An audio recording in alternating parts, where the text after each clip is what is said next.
Evaluate the indefinite integral of tung Sahor given Sahor equals e of tung. Well, knowing that, we can plug that back into the integral and rewrite it to get something we can actually evaluate. So tung times e of tung d tung. Well, you might notice that this is actually a pretty hard integral, but not if we use this thing called integration by parts. And that's where we use this formula to break down a complex integral into something that we can do.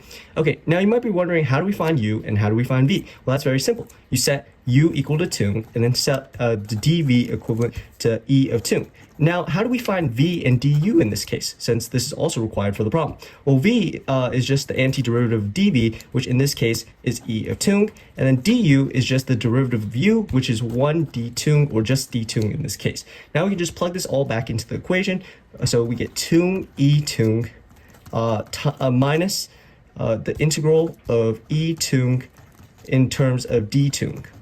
Well, knowing that, the integral of e tung is just itself, so we're left with tung e tung minus e tung, and that's equivalent to tung minus 1 times e tung.